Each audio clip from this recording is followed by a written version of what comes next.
Good morning to one and all present here. My name is Gopi and I belong to the 1987 batch of chemical engineering. Before I further continue with the event, I would like to thank you all for coming here today.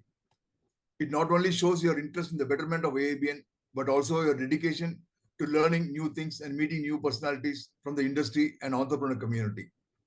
Today marks the 186th weekly webinar of AABN, and I'm really honored to host this webinar. AABN has seen immense success in the last 4 years, and it was all possible because of the dedication shown by the core committee members. Today, we are all well represented from several domains here today. Before we get started, I would like to appreciate all the people who have contributed to make this webinar possible every week. We have got an awesome speaker with fresh perspectives on accelerated career development to address us. Let me extend a very warm welcome to our eminent guest speaker, Mr. Ramesh Subramaniam, management consultant, to this interactive business networking session. Growth and development in the corporate world require effort, dedication, hard work, and patience. Although building your career requires patience, there are some ways you can accelerate your growth. It demands a proactive approach to career planning, continuous self-assessment, exploration of career options, and the setting of clear career goals. Understanding how to accelerate your career can help you reach your ideal position as soon as possible.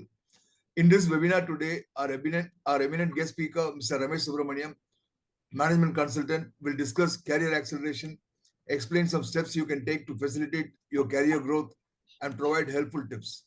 He will explore the strategies and techniques that can help individuals accelerate their career growth by focusing on career planning, assessment, options, and goals. I have the pleasant duty of welcoming and introducing Mr. Ramesh Subramaniam to this interactive business networking session. He will share his insights on accelerated career development. Ramesh Subramaniam completed master's degree from IIT Mumbai in 1971. He joined Bata India Limited as a management trainee in 1971 and spent 9 years in various management positions. He spent over 26 years with Tata International Limited in senior management and was vice president of the footwear business. He spent 5 years with Unido from 1993 to 1998 and was appointed as the first director technical of the Footwear Design and Development Institute in Noida. He helped set up and expand the operations in FDDI, which is today an institute of national importance. In 2006, he joined Sri City Industrial Park as the president and helped establish one of the best industrial parks in India, spread over 7,500 acres and located near Tada in AP. This park has over 200 companies manufacturing various products.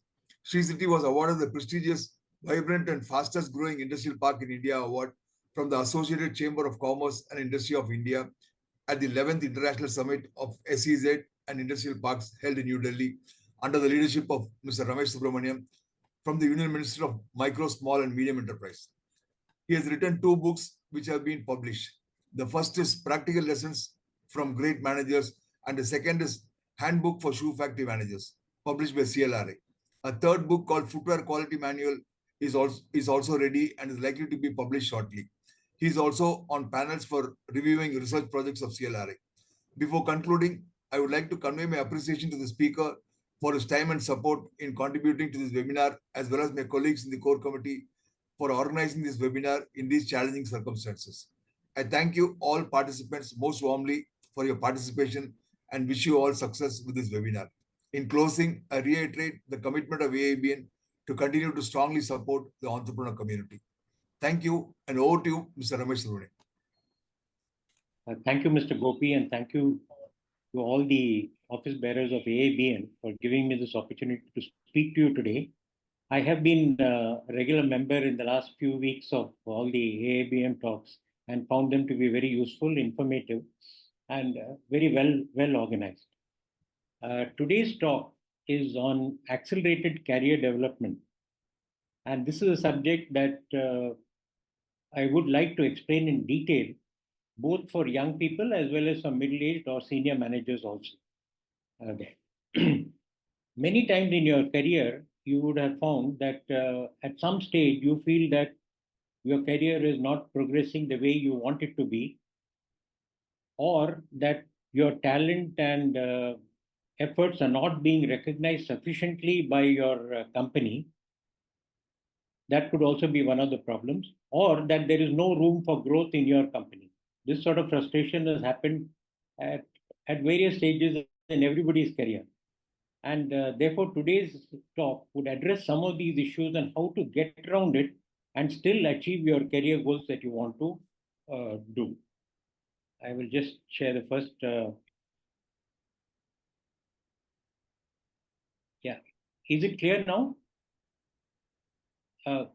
Yes, sir, it's clear. Yeah, are you able to see? Yeah. Yes, sir, we are able to see. Now, if we go down, what is a career? Career details your work life and lists goals and aspirations. That is the whole definition of a career. उधर क्या है उधर कौन है ये कितने लोग हैं दो Ramesh Beg your pardon? Yeah. It also highlights your transferable skills and personal attributes. Yeah. It also lists your what you value doing most and enjoy doing most in your career. Now, if you have a career plan, then it helps you determine what you would like to do and your interests. That is one. What career best suits you for your talent? What skills and training you need to pursue your chosen career? By developing a career, you can focus on what you can do best and also learn how to strategize and how to get there. Now, if you look at career objectives, many people feel it's only reaching the head of the organization. No, this is one of the many goals that a career can give you. You could also have somebody who is a domain expert. For example, in the US, there are 3 or 4 people who are supposed to be the real domain experts in AI. You could become a domain expert in your individual field within a large organization and still be recognized for your work, both within the organization and also in the country. A third possibility could be intellectually challenging, like being a professor in a college or a university, where you are training a lot of people, and it's very intellectually appealing to you as a career. Another option could be making money like a broker, or travel, or fame, like you want to be an artist or an actor and so on. Another career objective could be social service. There are many people who have excelled, spent their lives in social service, excelled across the country. Another one could be just to be happy. And the last one could be making a difference to society. These are only some of the career objectives, but there are many others that you could think of. When does a career start? In some cases, it starts at birth, because if you're a famous musician's son or daughter, they would like you to be a musician. Similarly, for a doctor or a lawyer, they would like you to follow their tradition, and then more or less the parent decide at birth that this person we would like him to be a doctor, or somebody says, I want my son or daughter to be a musician. But for most of us, the average person, it crystallizes after school or after a degree that you get when you pass out from college. It can also be influenced by family, friends, peers, market conditions, passion that you have, and so on. And your goals could change rapidly depending on various circumstances. MDI कितना है total?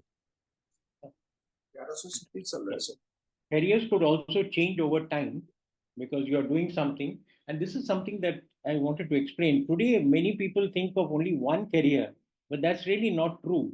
Longevity today, people live up to 80, 85, and even the average age for men is now over 70. So even if you retire at something like 60, you have another 15, 20 years, and you could do another career very successfully after that. At 57, I completely changed my line of work from being in the leather industry to take up a civil engineering job as president of Sri City, which was largely civil engineering related infrastructure. And I spent 15 years as the president, and it was a very risky change, but it was worth its while. I enjoyed doing it, and I could transfer many of the skills that I'd learned in the previous jobs into that function. So you could think of at least three careers. In the army, for example, you retire at somewhere between 48 and 52. So you could have, in fact, one career in the army, one after that, and another one also after that. You could have even up to 3 careers. So one should not look at just a career where you work and you retire at 60. And that is the beginning of a new career where you can do exceedingly well. and succeed. Today, with higher longevity, one has you could have the options of more careers that you want. And now, what does a career give you? It gives you knowledge, skills, experience, ability, confidence, satisfaction, vision, and motivation. These are only some of the things, but a career can give you a lot where you could benefit yourself and benefit your organization and your colleagues in the organization. I would like to take a case study of TVS. I don't know if many of you may be aware of this, but TV Sundaram Iyengar was born in 1877 and was founder of the TVS Group. He started as a timber merchant, worked in the railways. Then he started a unique bus service from Pudukkottai to Tanjavur, which was very unique. I have traveled once many years ago, where the buses were always on time and lunch was also served as part of the ticket. And it was really a customer's delight because they were good buses, well run, and it was very successful service that operated from Pudukkottai to Tanjavur. He then worked as a bank clerk, tire dealer, General Motors agency. And the interesting thing was, in almost every field that he worked in, he failed. Until he came to auto components at a much later stage. He failed in many, but he didn't give up. He was very persevering and he learned from his experience. And till he came to auto components when he became very successful. And then today the TVS group is a very large $8 billion group, which happened thanks to his efforts. Now, if you look at what was his career goal, basically, I think he wanted to do something that was different from others, excel in what he did, and deliver customer delight. And he was very persevering in ensuring that he would achieve his career goal of doing business and yet being successful. That was his career goal. There's another case study of a person called Premnath Seth, who used to be my boss, both in Bata and then later on in Tata. He studied only up to high school and joined Bata at the lowest level as a store helper. Store helper is one who dusts the shelves, packs goods, and so on. And he joined as a store helper. But he liked shoemaking, and he was from a very ordinary family, simple family in Punjab. He used all his money and borrowings and went to UK to study footwear manufacturing, and he stood first in his class in the UK. He came back to Bata and joined as a foreman in the factory. He rose to become a factory manager with 6,000 people. Then he was director, management development advisor, and so on. And later he joined Tata, and he was also a director of Tata in Tata Exports at that time. Interesting thing about him was he encouraged his wife, he was in Patna at that time, to study law. And she was a normal housewife and have a career in law and do well in that field. His wife was Leela Seth. She became a High Court judge and was also the first woman Chief Justice in India in the Himachal High Court. She was also an author of several books. And his son, Vikram Seth, is a celebrated author, and many of you would have read some of his books. He's one of the most famous authors from India writing in English. Now, if you look at his career goal, was number one, yes, to become the head of the organization and do very well, but also to encourage his whole family to do well and make a career for themselves. And for this, he was very supportive and helpful to get them to reach their career goals. And he was very successful in doing that. The third case is a professor called Professor Sommerfield, who was a physicist in the UK. This professor never got a Nobel Prize for his work, but his lab produced 8 Nobel laureates over a period of time. 8. Till today, this record of 8 has never been equaled by any lab anywhere in the world. Now, did he achieve his career goal? Yes, he did achieve, because he wanted to be an intellectual. He wanted to be a center of excellence in his lab in the UK. And he wanted to attract the best minds across the world to come and work in his lab. And he encouraged them and mentored them to be able to get the Nobel Prize, although he himself didn't get the Nobel Prize. That although his work was also very creditable. So that's another example of somebody trying to reach a career goal through their own efforts. We now come to how does a company evaluate people, The usual one is, of course, an appraisal, which is annual. In some cases, it's quarterly or half yearly. The appraisal generally details strong and weak areas, tasks which have been completed, communication, etc. Another part is the attitude to learn and go that extra mile to do work. This is a very, very critical attitude. Today, when I talk to many people in many companies, they say that, look, even if the guy doesn't know the intricacies of the job, if he has the right attitude, we can teach him and train him, and he will be very successful. But people who don't have the attitude or they think they know everything, those people will not be able to succeed in today's time. The other question they ask, does he willingly learn on the job? Will he go beyond that call of duty to do that work, to do extra work and so on?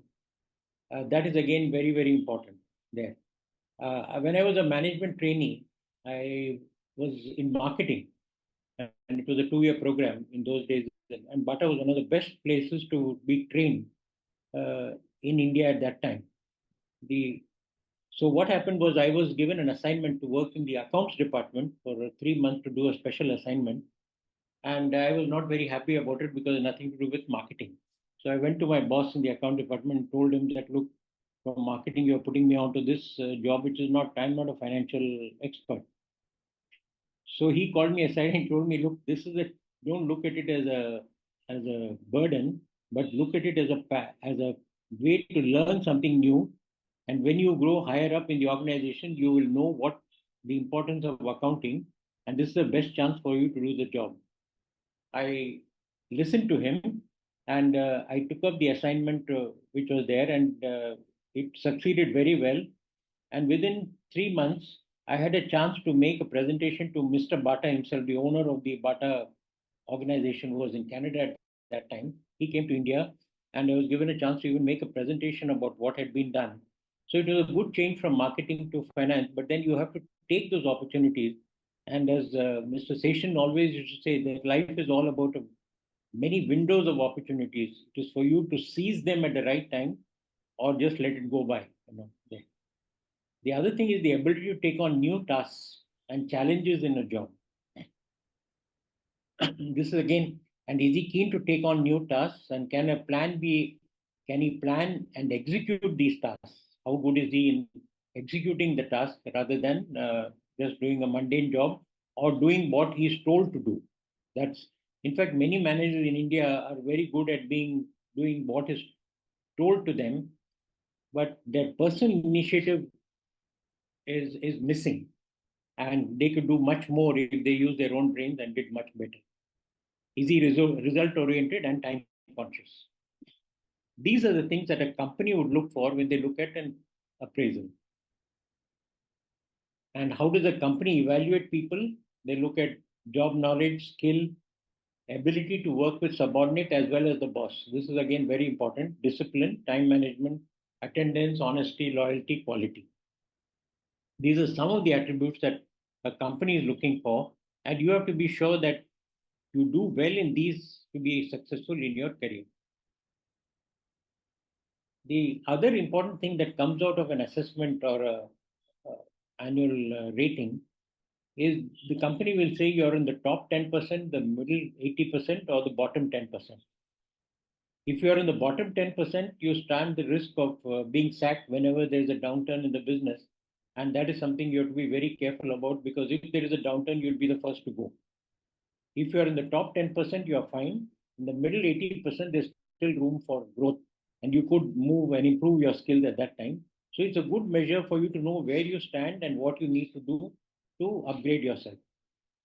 Communication skills, both verbal and written, are very, very important there. Many people are perhaps good in verbal skills, but in written skills, they're not so strong. And this is something that we need to keep improving all the time to be able to do well. Ability to work in a team and cooperate with the others in a team. Then behavior with stakeholders. This is again very important. Behavior with not only stakeholders are many. It could be investors, it could be your suppliers, it could be your partners, your customers, or even your employees. And your behavior with all the stakeholders is very important to make sure that you are in tune with the vision of the company and the values that the company holds for them. This is very important. Tata Group, for example, the behavior aspect is highly emphasized, of being decent in your behavior and polite, and also empathy towards all the stakeholders is very important. That's trained by the organization for all the people who join them. Your physical ability, being fit is again a big issue today. If you are physically fit, you can do anything, even up to 75, 80. But if health is not very good, then it's always a problem. And proactive in decision making rather than being reactive in decision making. And then do you have a positive attitude? If you look at Steve Jobs, he always said great things in business are never done by one person, they are done by a team of people. And teamwork today is extremely critical to get everybody to work together to reach a common goal in the shortest possible time. Now we come to career progression. How do you advance your career or accelerate what you're doing? When I was in Bata, there was a very interesting thing called passport to promotion. I don't know if you've heard of this, but many companies may have versions of it. But they had this program called passport to promotion that whenever you got promoted, the company would hold a session with your boss and detail your strong and weak points. This could be your previous boss or it could be the next boss also. Anyone is good. Then he would also sit with a session with HR and along with the boss, and then they will inform him about the qualities required for the next higher post. That may not happen today, it may happen only after 3 or 4 years, but they tell him that, look, you have these qualities, but these are the extra qualities that you need to become the next level manager in your company. The missing areas are clearly highlighted to the person. A plan to address this is prepared, and they had actually a book like a passport, which put all this in documented. It was, of course, handwritten in those days. It was documented and prepared and given to the person, and HR kept a copy. And the missing areas could be covered by training, new assignments, leave vacancy posting, external training institutions, mentoring.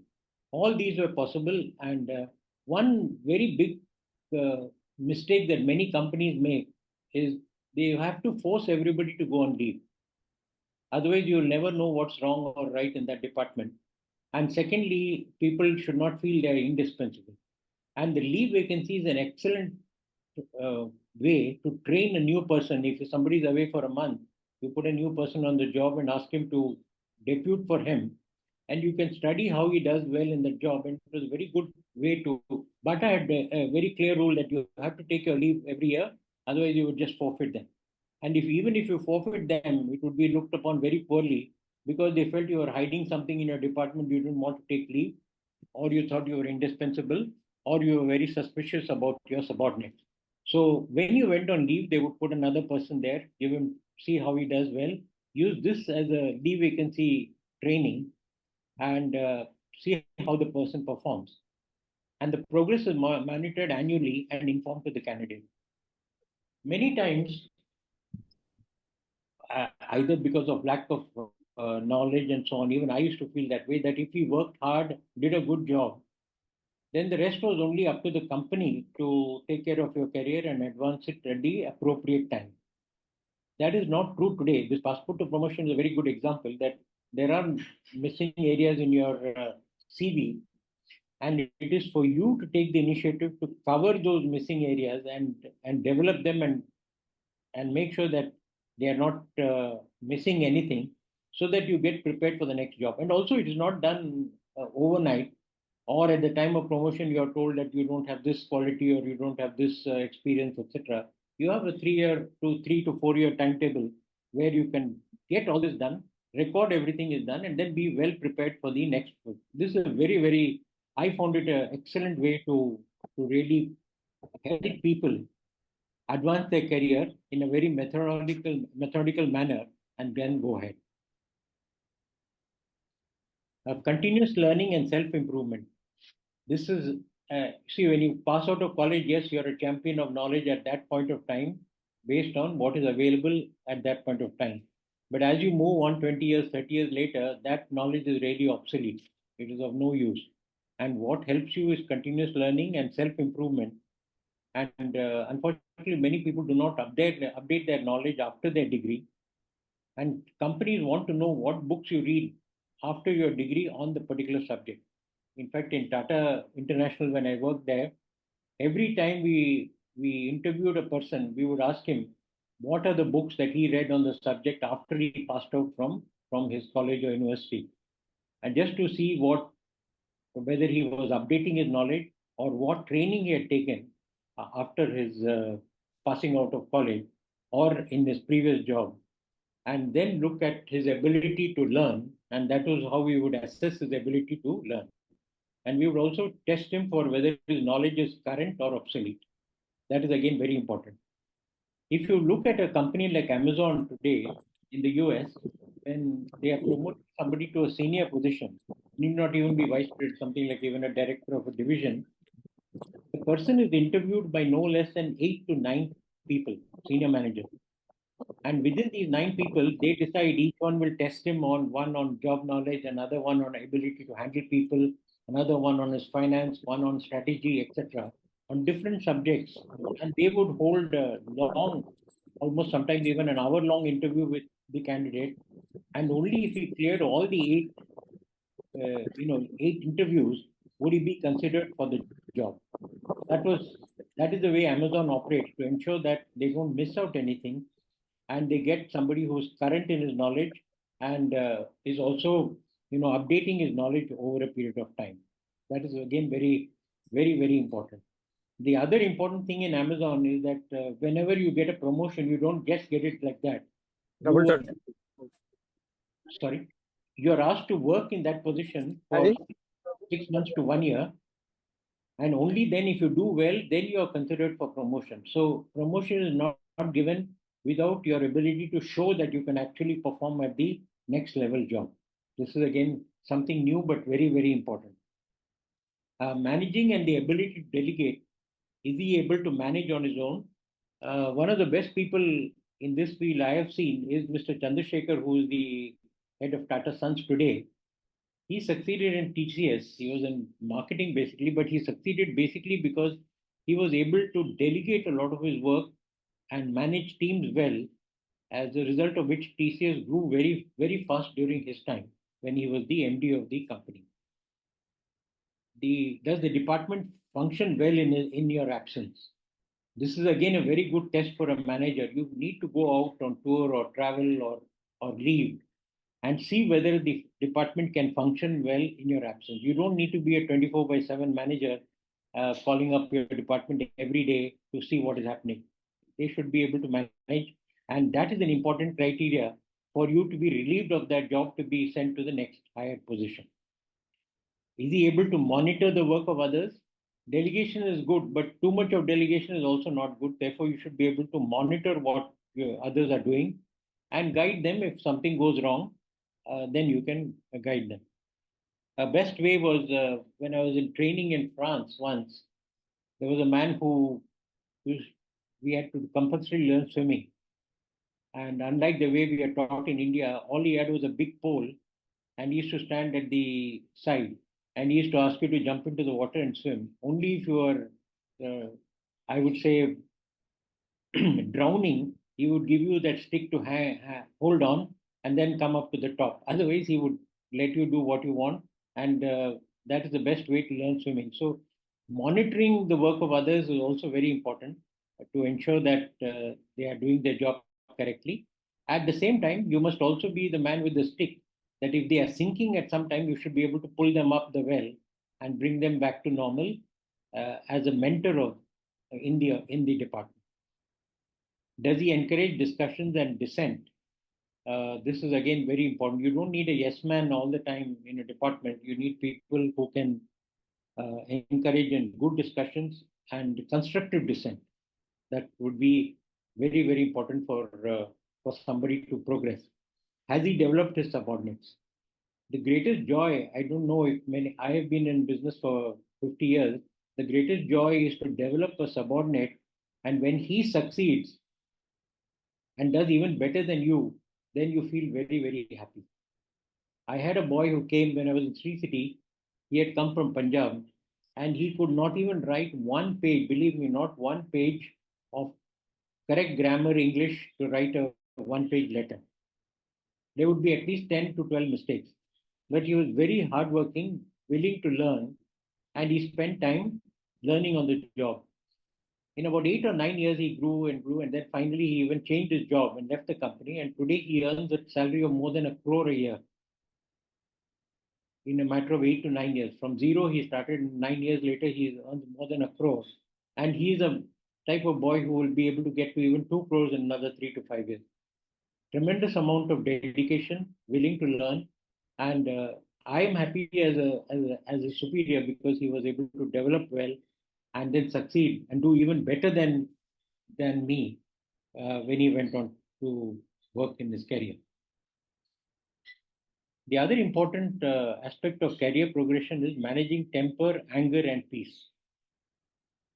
I'm sure Mr. Ashokan would agree. In the Tata Sons office in Bombay House, there was always a saying that if you cannot manage your temper, you will never make it to a Tata director. And that's, I think, very, very true. And you could say things, but you had to say it in a manner that didn't bring out anger, but you could still convey things very, very clearly and precisely. The difficulty in losing temper is that you lose control of yourself and you don't know what you may say things that you should not say. Especially in union negotiations, when I was in Bata, I was an observer, and it was very surprising. Actually, the personal manager on the Bata side was the head of a 24,000 union, and he later became management staff, and he was the personal manager sitting on the other side of the table.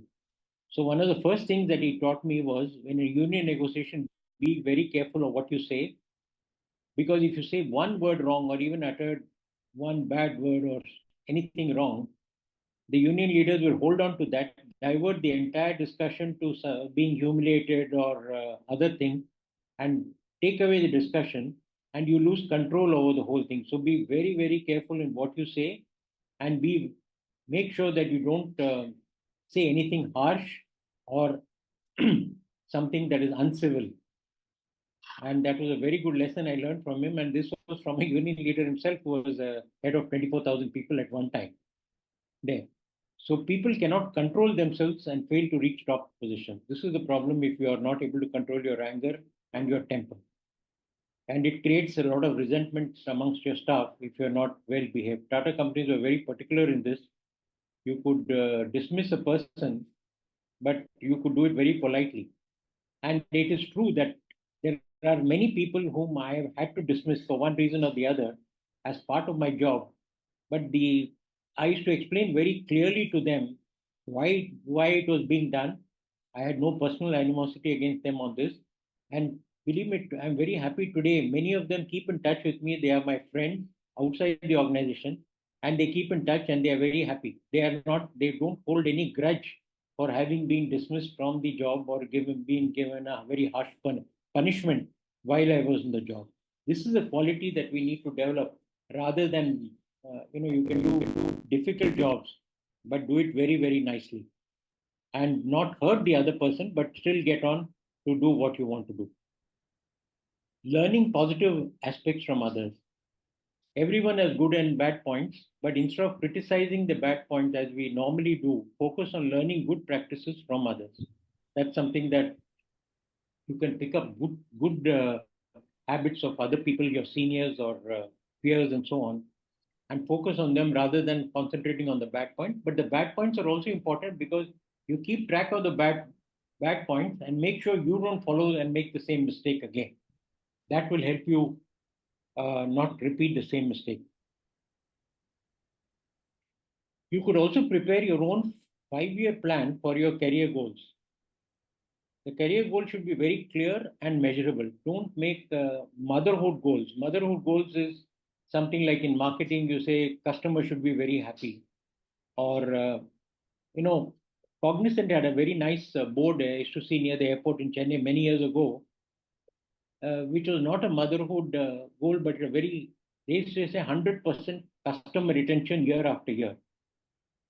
That meant a lot. That means the customers were indeed happy, they were being retained, and 100% customer retention was a clear, measurable goal for them, rather than saying customer is very happy or quality is very good or delivery is on time. These are all motherhood statements, but should be very clear, measurable, so that you can see what is happening.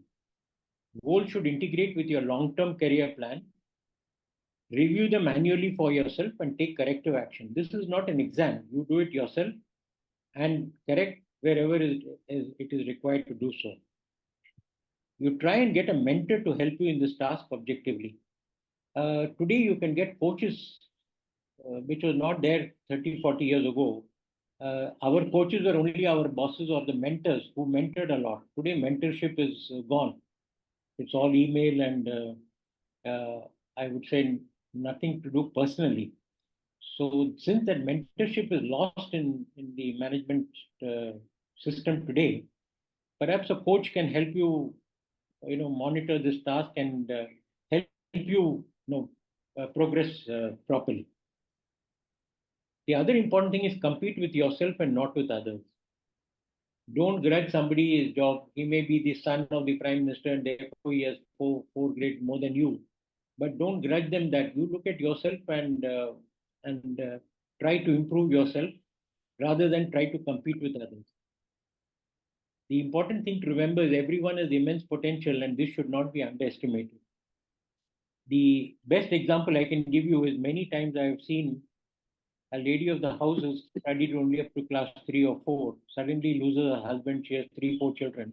But individually she is able to manage the whole household, bring them up, get them to study and then do well in their career.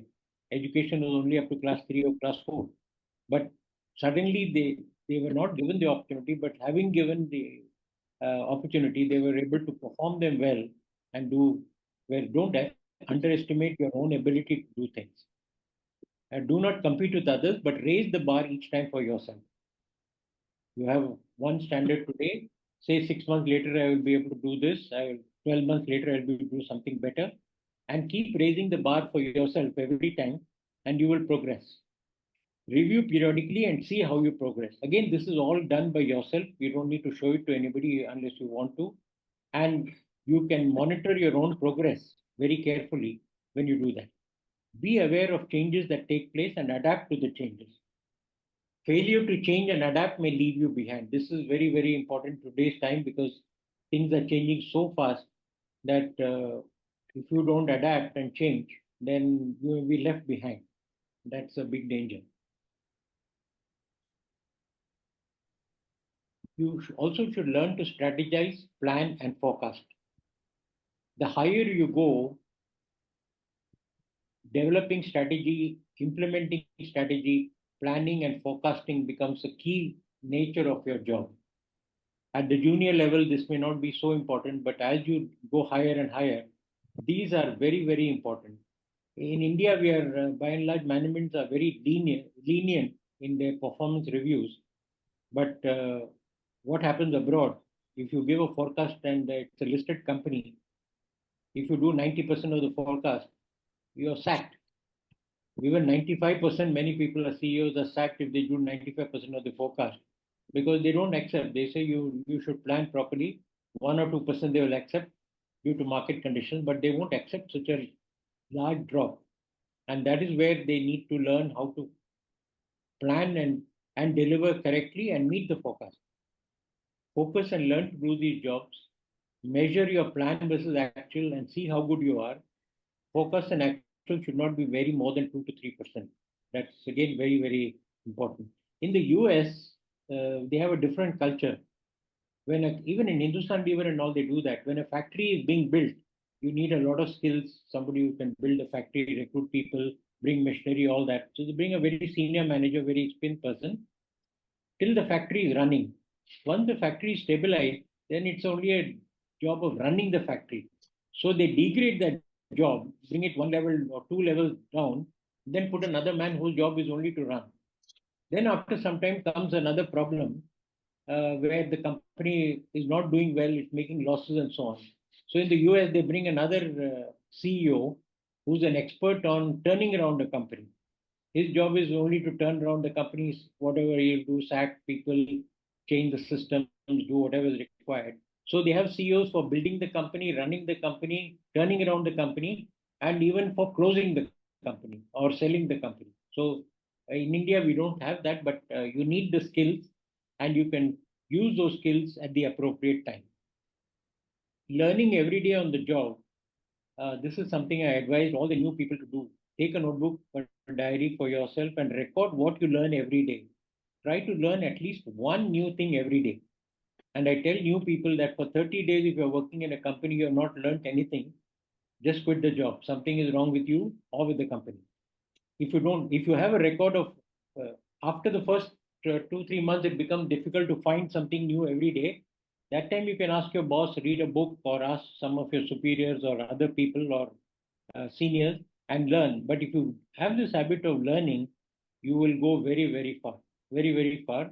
And you can use this as a reference book whenever you need to get back.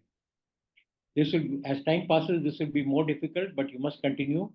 Ask your superiors if you do not have any new point to learn. Build a learning and inquisitive attitude. Creative thinking is, yesterday I was talking to one of the people who was senior manager, is mentoring a lot of people in IIT. He said, today I'm looking for people with creative thinking. So I asked him, what sort of questions would you ask?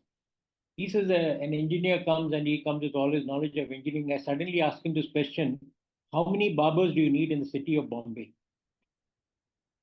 Many of them are taken by surprise. So this is not my line of work. I'm not a barber. But there are some who will logically say, yes, there are 10 crore people in Bombay, out of which 5 are men, and out of them, people who will have a haircut is about 4 crore. And at least logically, they able to explain that the numerator and the denominator, and how many people can a barber handle in a day, and then come up with a approximate figure of how many barbers you need in Bombay. They look for this ability to creatively think and come with a cogent solution rather than say, this is not my line or this is not what I was trained to do.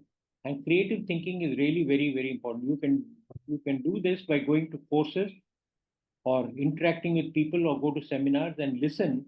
And every seminar, you must have a takeaway that you get, otherwise it's a waste of time. Maturity is when you stop complaining and making excuses, but start making changes.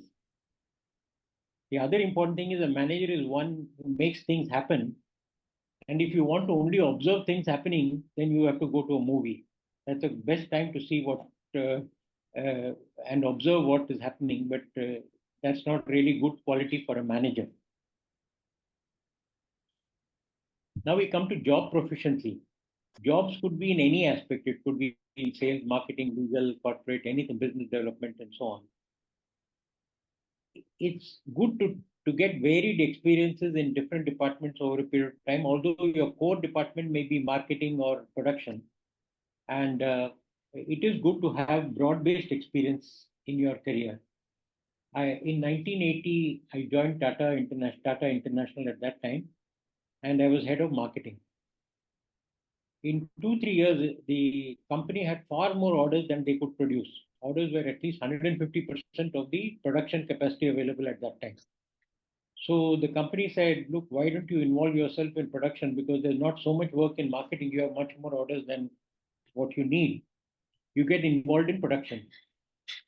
Many of my friends told me, don't do this because you lose your basic skill of marketing. But I thought over it and I thought, like, if I do go to production and tomorrow there is a job vacancy, I have a chance to apply for 2 jobs, one in production, one in marketing. If I don't do that, I only have marketing to apply to.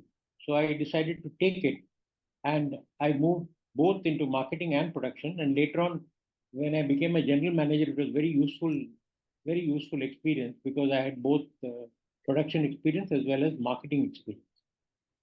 It is important to gain domain knowledge in your area of work. This is the number one thing today. You may be in any position, but you don't need to be a Nobel Prize winner, but you should have domain knowledge to be the best in your department or in your company or in the country. And that is something you have to strive yourself, gain knowledge, and become an expert in your knowledge. In the US, if you're above 50, you can't even get a job. But because of domain knowledge, you look at even Dr. Ashokan at 76, he has more assignments than he can handle today because of his domain knowledge and his ability to gainfully pass it on to others. It also includes the detailed knowledge about your product and services knowledge about competitors. Many times you ask in an interview that who's the managing director of your company, they don't know. Who are your 3 or 4 main competitors, they don't know. Who are your best R&D company in your area of work, they don't know. You have to be inquisitive, curious to know all these things so that then only you can take on competition and do well. And how does your product or service differentiate from others? You look at Adani Port today. There are several ports. There are 30, 40 ports in India. But Adani Port does much better than any of the other ports. He started from scratch in Gujarat and still they do much better than the others. That is because he is able to differentiate his product and his services from that offered by JNPT or other ports in the country or Calcutta port and so on. And therefore, everybody comes to him, despite the fact that it is actually in a godforsaken place, very far away. And yet, Adani Port is one of the top ports in the company and very big and has grown very fast. Customer feedback and market reaction is again very important. You need to take feedback all the time to assess for yourself whether you're doing well or not. And will this product or service sustain for the next 5 years? This is a question that you should be asking all the time. Will I be there in business 5 years from now or not? And therefore, take appropriate steps to address this. What are the latest international trends and profitability? These are areas to look at. Developing metrics for measurement is again very important. One of the best companies in the world today is Amazon. They have succeeded because they have excellent metrics for everything they measure. They are very precise, and even a very senior vice president or next to the CEO, he reviews all the metrics in various departments to see that they have the right metrics and they are progressing correctly. That means they are measures to see what they plan to do. The metrics must be measurable, repeatable, and predictable. This is the criteria for a metric. And if it is not, doesn't have these 3 criteria, then I would say that it is not a good metric. It should cover all aspects of job proficiency, have not more than 4 to 5 metrics in a particular department, assess the half-yearly progress based on these metrics, and, for example, speak at one seminar annually on your industry. If you have domain knowledge, you will be called, and make sure that you have the knowledge to be called at least for one seminar in your particular area of work. That shows that you are really valued by your opinion or knowledge is valued by others in the industry. The next is about utilizing idle time. A very interesting thing happened. I was in Chennai, head of Chennai, and the chairman of Tata International was on a visit to our office. So we went around our business, and then in the same building, we had an engineering division who did a lot of engineering contracts. And the manager of the division and 2, 3 of his colleagues used to sit there. So we went into that part of the building and he found they were all sitting idle. The manager said, sorry, sir, we don't have any orders for the last 2 months. We're waiting for orders, but we haven't got them as yet. The chairman became very angry and he said, look, I can understand you don't have orders. That is acceptable. But you could have used the idle time to brush up your knowledge about your subject, your industry, your competitors, and so on. And then in those 2 or 3 months, you could have learned a lot. It was free training available, and the company would have paid your salary, and you would be richer by the experience instead of whiling away your time and doing nothing. That was a very good lesson, and those people also learned the lesson.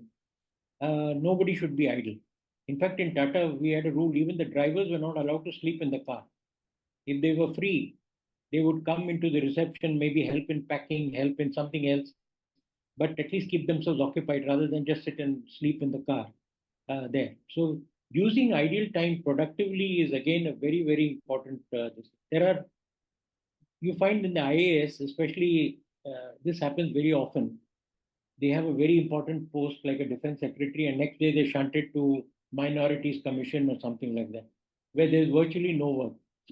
But that's the time they have a high pressure job. That's the time they get to relax a little bit and spend time for themselves. At the same time, they can think about what they did in the past, correctly or wrongly, and then be prepared for the next assignment, which they will get after some time.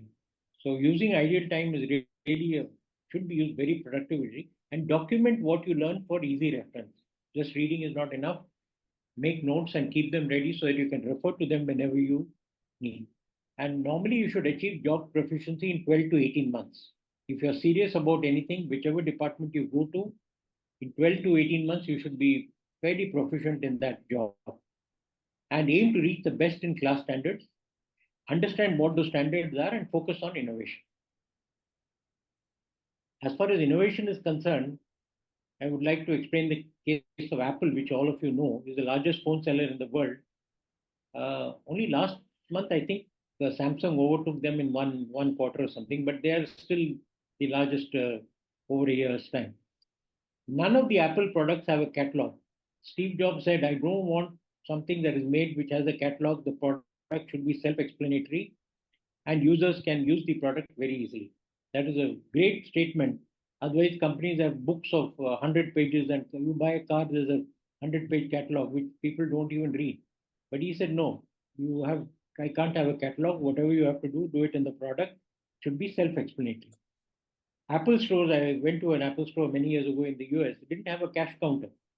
All payments were by card and invoices were mailed to customer, no cash counter at all in the shop. No cash accepted also. New products every year, no virus issues in their products, and very strong in innovation. They have had leadership now for more than 10 years, or maybe more. We have Apple 16. So probably about 15 years they have had leadership, and they are very, very innovative company. Look at an Indian company called Asian Paints. They did a very smart thing. They are dealers to sell paints for all the other companies, but they decided to do away with the dealers. And they deliver 3 times directly every day to retailers. They tell the stockist, you don't have to keep big stock and buy through a distributor and so on. You keep enough for just half a day. That's good enough. Pay by cash and take it. But I will deliver you 3 times a day. And you don't have to keep large stock. So people were interested because they didn't have to hold big inventory and deliveries were all perfect and coming to the retailer. And they were first to introduce a computer for mixing paint to deliver a particular shade. Offers very wide variety of shades which others cannot do. Their margins are the best in industry because they don't have a dealer margin to pay. They are the best, have the best margin, and they are the best users. SAP says they are the best users of SAP, most effective users of SAP in India.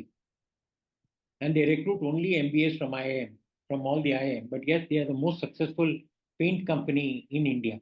Very strong on innovation. That was innovation in the service that they delivered without going through a dealer or a distributor. To look at benchmarking different items is important to reach higher goals. Benchmark against the best in class. Have multiple benchmarks. Example for delivery time, claims, multiple payment modes, communication, etc. And keep raising the bar each time within your company. You don't need to aim for the highest in the first stage. You can have a lower level benchmark, then next 6 months or 1 year, go to the next level, then go to the next level, and then keep going. But you have to keep progressing from one benchmark to the other. And you can use experts internally or outside to develop benchmarks when required. The future belongs to those who learn more skills and combine them in creative ways. This is, I think, something that we need to keep in mind. And there is something very interesting now I would like to tell you. Today, the people in all the companies that we know of, whichever industry, the most important or wanted people are those who can provide answers correctly and quickly for any problems in the company. With Gen AI and Chat GPT, in the next 2 years, all these people will become useless. You don't need them. You don't need them at all because you ask AI and you will get the answers in a matter of minutes. And there is a company now, a US company, where the people are authorized to get financial information, don't even need to ask the CFO about anything. They can use AI and get whatever answers they want on the financials of the company in whatever form they want, any number of reports, and the CFO doesn't need to. We don't have to wait for him to prepare a report and give it to you and so on. So the people who provide answers will become redundant. But the future is for those who can ask the right questions and get the best answers through Gen AI. This is something that people should keep in mind. posing the right questions, getting the correct answers, and the best answers through Gen AI will be the future rather than people who have just the knowledge today. Then carefully assess new technologies in your industry and proactively prepare yourself for the change. I want to give an example of DBS Bank in Singapore, a very well-known bank. 2 years ago, they appointed a person called Mr. Gupta from India. They were not doing very well. He transformed the bank completely from a very sleepy, slow bank.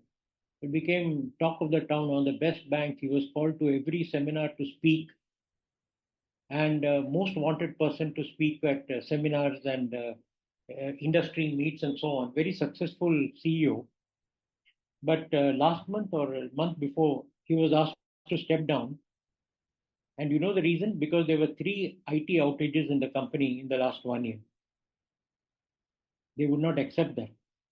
As being a CEO with 3 IT outages in a bank was not acceptable, and he was asked to step down, and he will step down very soon, and he lost his job. So what he knew was fine, but it was not good for tomorrow. That is the lesson that we need to take. And therefore, he had to, if he had changed with times and spent more time monitoring the IT system or getting people, capable people to handle it, and not having these 3 outages, he would have kept his job. But a most successful man became a zero in overnight. That is the tragedy of today's management work.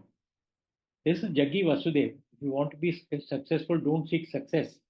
Seek competence, empowerment, and nothing short of the best that you can do. A very well said statement, which I feel we should keep in mind when we are looking at career advancement. Now we come to leadership.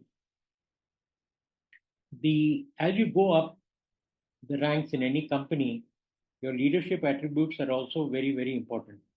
Very, very important. You need to develop those.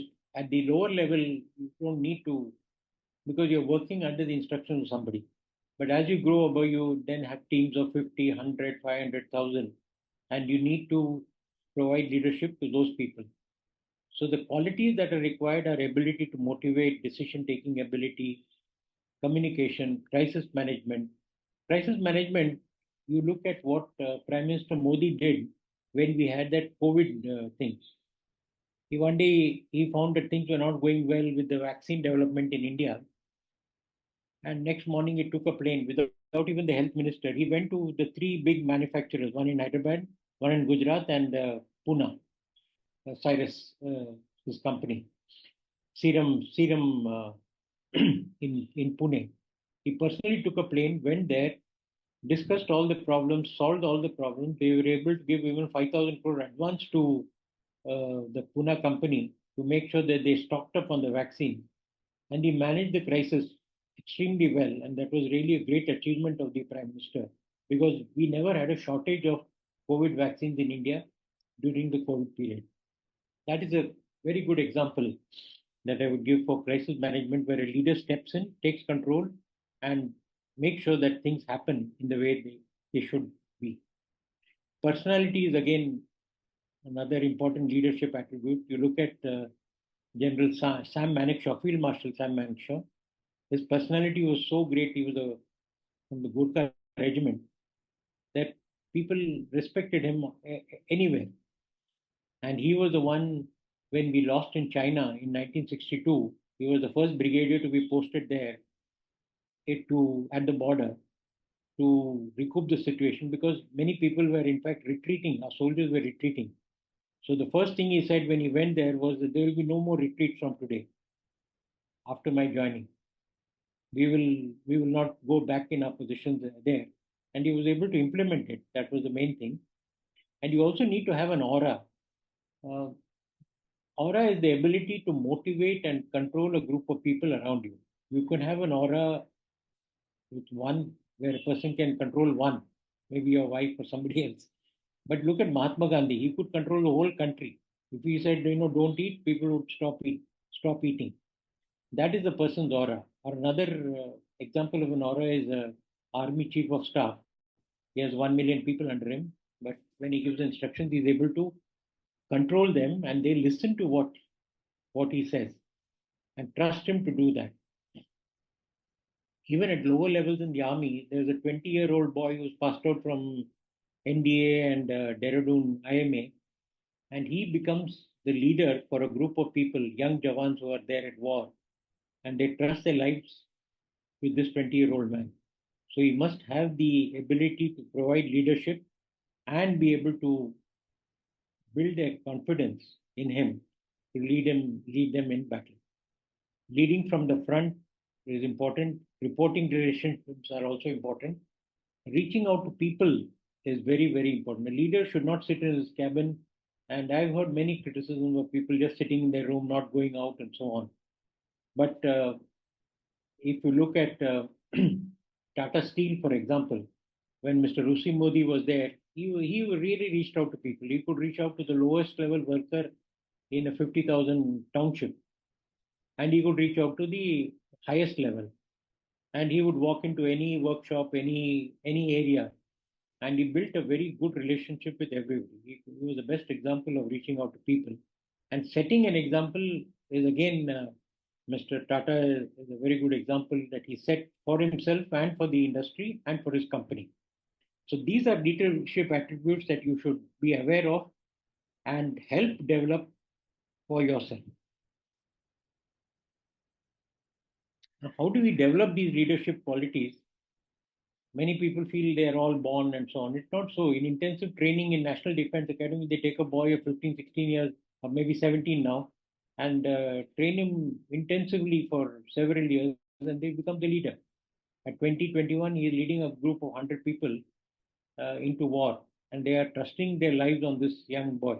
So you can do it through intensive training. So mentoring, which is there, counseling, management courses, learning from mistakes, like the Nirbhaya case. The government learned a lot of things and they learned from mistakes. Taking up challenging assignments. There was these factories that make these coaches, especially in Perambur. There was one general manager who was given this task and did an outstanding job before he retired for producing the first few Vande Mataram trains and all the difficult problems that were there in the building of the train.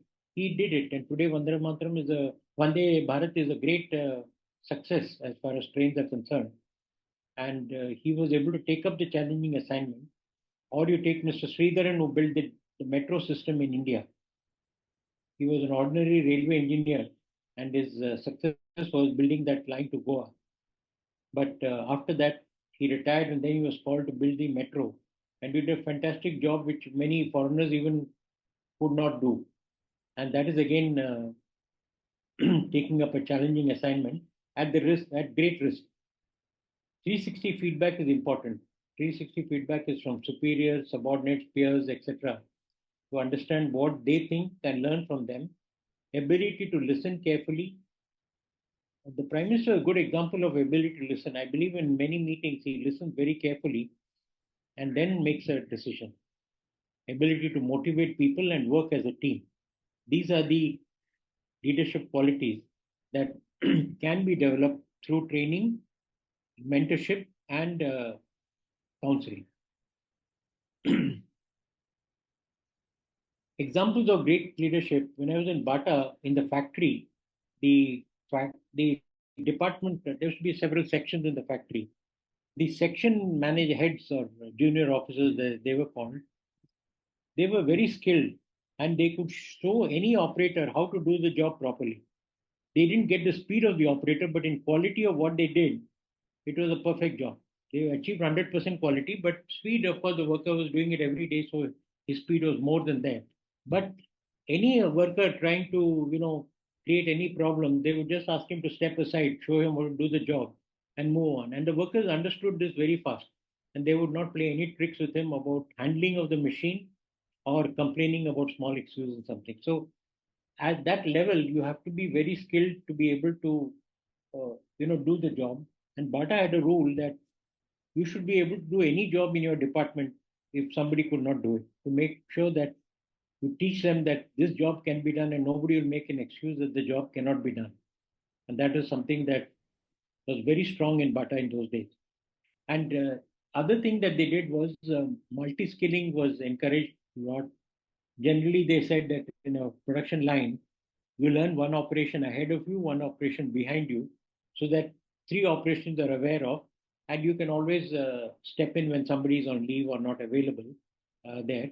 And these killing critical operators. There were many critical operations where people would take leave and put the company into trouble because he was on leave, skilled operation. They would bring an engineer, find a way to automate or de-skill the operation. Or sometimes in the worst case, if they could not do it, employ two people on that job, even if it cost money, so that nobody would put a gun to the company and say that without him it cannot work. So de-skilling can be done either by automation, extensive retraining or redesigning the machine, or in the worst case, employing another person as a backup so that if this person left or didn't come, we could not say that he's indispensable.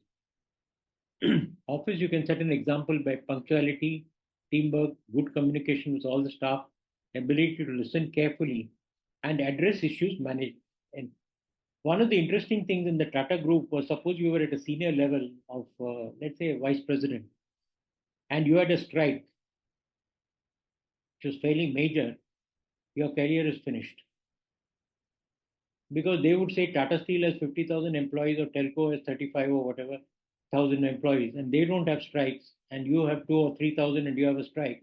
There's something wrong in the way you have dealt with people. So managers have to be very conscious of the fact that if they did have a strike, then their career would be virtually finished. They wouldn't be able to go to the next level. There, the management wouldn't say much, but this is what I have seen in practice. And what I saw, I had about 3,000 people when I was here in Chennai in different units.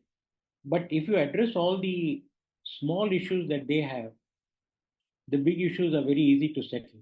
Even the union leaders are receptive. But when people don't address these small issues and also irritate them by making it more difficult through bureaucracy, then it gets worse. For example, if somebody has died in the family and he wants a loan, the typical HR manager may say that it will take 3 days to process your loan. Whereas what the man needs is in 1 hour, he needs the money.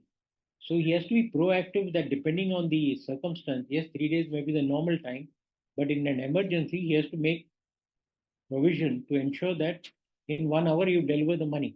And in fact, in many Tata companies, if somebody died, they used to have a rule that 10,000 would be reached by the HR man to their house. First thing for a worker, 10,000 would be delivered without any question for the funeral and other expenses, and the other things would be taken care of. But that is a sort of proactive way to address problems so that the bigger issues become easy to resolve.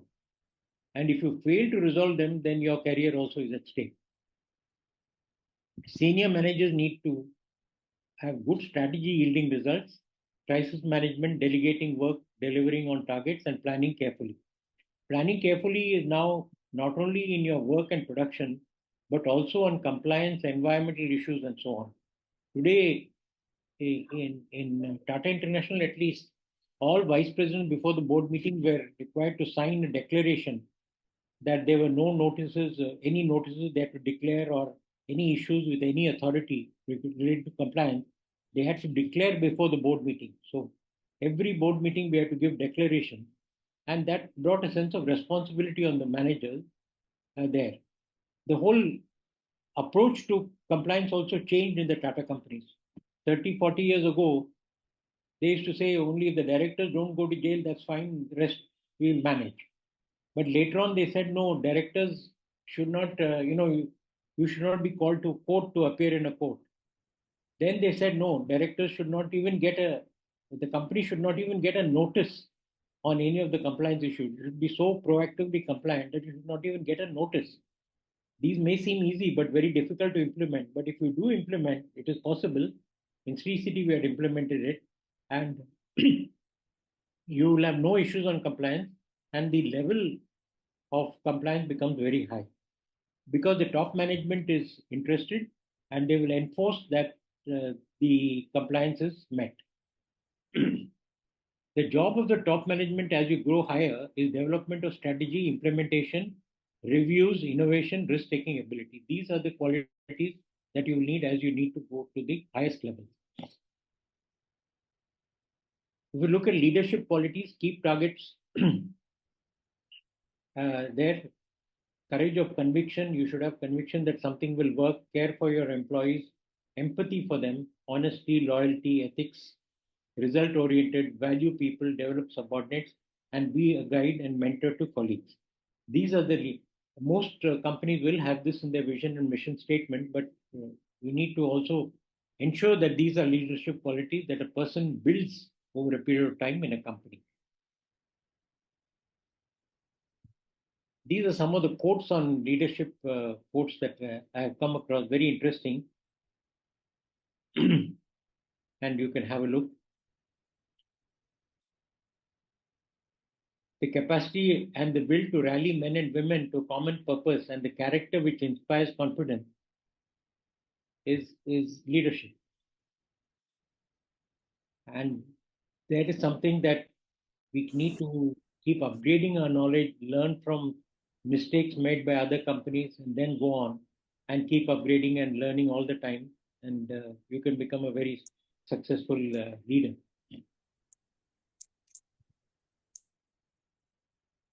Now, finally, how do we accelerate career development? Now, in a company, you have top performers, mediocre performers, and low grade and very poor performers. You have to choose where you want to be. As I said earlier, if you are in the bottom 10%, the risk of retrenchment is very high and career progression is almost zero. You will be kept in the same job for a long time. So you need to be sure that you're either in the middle or in the top 10%. That is your own effort and ability. Learning on the job, both internally and externally, is important. Looking for challenges and taking these is also important. Uh, Here again, look at a simple thing like transfers. The moment I came out of my hometown, any place in India was just the same, whether it was Northeast or South or Bombay. So I would proactively tell the company I am willing to take up in Bata. I used to tell them I am willing to take up any job anywhere. Since I have left my hometown, it doesn't matter where. And they were very happy with people who had this attitude because they felt that these are the type of people they need rather than somebody saying, no, my mother is sick, my father is not very well, I have to stay in my hometown. And in Tata's, we proved that this was not true because the same person, when he was offered a job in the US or Hong Kong, he would say, yes, sir, I'll go tomorrow. The very same person who made excuses of wanting to stay in the same place, given a foreign assignment in those days, he would go tomorrow. So this is all a state of the mind. And if you, in the army, for example, they go anywhere in the country. You don't even know where they are. So that is something that you have to take, be prepared for challenges and take them head on. Improving your management capability through training or learning. Listen to people and ask for suggestions and implement quickly. Implementing suggestions is also very important. Volunteer for new assignments to broad base your experience. Here again, proactively, if you volunteer for new assignments, you can go up the ladder very fast. And rather than staying in the same department all the time and yes, and have the comfort of a cushy job, but not really progressing in your career. The danger in many companies is when they promote the person to a higher level, but doing the same job. That is a very dangerous thing because you're not learning anything new, but salary being given is a little higher. But professionally, it is a very bad step. People like them, but that's not a good step for their own career. Observe and adopt good practices from seniors, learn from failures, and take responsibility. That is the way to accelerate your career development. Take responsibility for whatever you do, either good or bad, and learn from your mistakes. There's no, if you don't do any work, you won't make mistakes. But only when you do work, you make mistakes. Nothing wrong in doing that. Here, what do you do to accelerate your career? Accept transfers proactively to gain more experience. This would cover departments, deputation, sabbatical, whatever it is, you can do that. Innovation in products and services, like I said, this passport to promotion in Bata, or you look at Amazon with all the innovation and products that they are doing. So that is something that you can look at. Personality development, your dress, your manner of speaking, voice modulation, ability to get things done, behavior, and your attitude these are traits that you should keep track of and keep improving there, including a dress, the way you dress and come to office. You may have the right to do anything, but that makes a world of a difference in the way people look at you. Learn from others and read at least one case study every month. And the other one, of course, is look at TED lectures on your subject to gain from knowledge. Very well developed, excellent lectures are there, and you could go to TED lectures and keep learning from them. Now, what sort of career goals should you look for when you're doing career development? In my own case, I found that these were achievable. One is to double your salary every 5 to 6 years, if not earlier. A promotion every 3 to 4 years. Change departments every 3 years.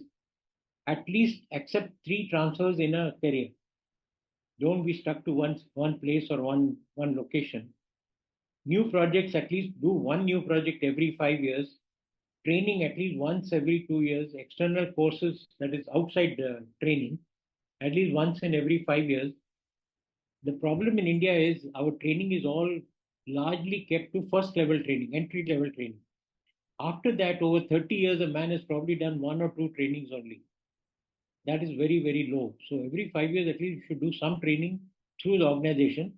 If they don't provide, you yourself pick up a course and push HR to send you to that course. And it does work at many of the time. A job changes you can do up to 3. This is research has been shown. There was a HBR review once, which says you can do 3 jobs in a lifetime and be successful. I have done 4 jobs in the last 50 years, and I didn't have any difficulty coping with them.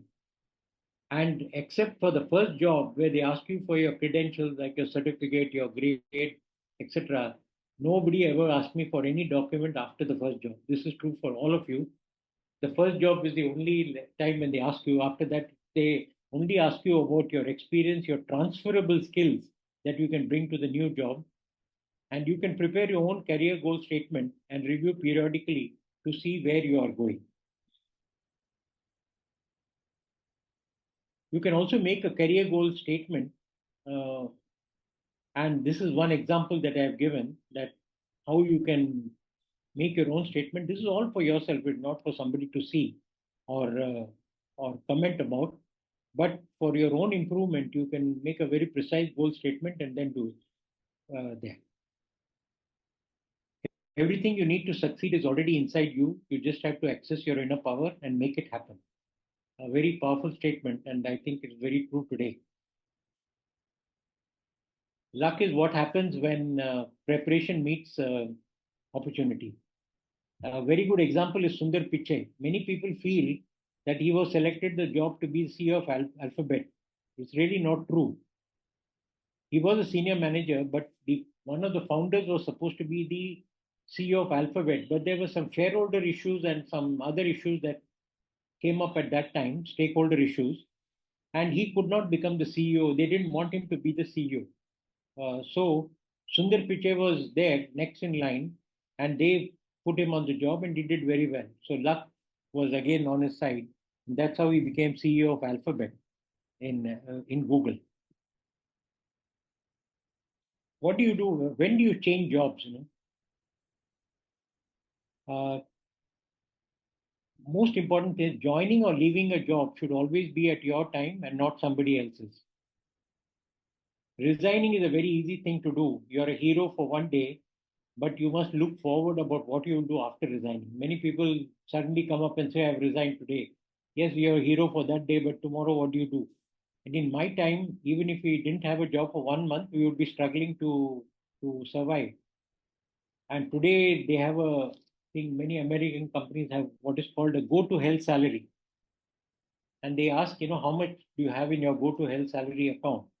That means that if you want to tell your employer to go to hell, you should have at least 1 year's salary in your bank account to be able to do so. And test market value continuously. This again, many people don't do. You don't need to change the job, but every 1 or 2 years, apply to some companies, test what is your market value. If your market value is 100 and you're getting 60, there's a reason to change your job. But if your market value is 100 and you're getting 120 in your present job, I think you should just not complain and stick to your job. So testing the market value, although you don't need to change, is very, very important. And that is the best way you can get what you're worth for. Do not compare with others, challenge yourself. New opportunities can provide a change. For example, some new AI has come now for a computer person. Go into AI and take the risk of going through. If it does well, you will be a champion. If it doesn't do well, you have taken the risk, but learn something there. A risk-taking ability.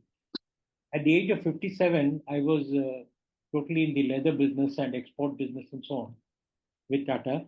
I decided to change into infrastructure development, which is purely civil engineering, developing water, roads, power, etc. And I joined as the president of the company. Many of the people told me, I don't know whether you'll succeed or not, but I managed to survive 15 years. I liked the job, I did well. And therefore, it is the risk-taking ability. Even at a higher age, you can do that because you have a large span and you can go up to 75, 80. In fact, one of the things my chairman, Tata chairman, used to tell me was 60 to 65 is perhaps the most productive period that you can do. That is the age when you can really do very well and you're able to look with a broader vision, more, I would say, objectively, and do things which you normally could not do in your career. Family circumstances may force you to change your job because of your parent may be ill or whatever it is.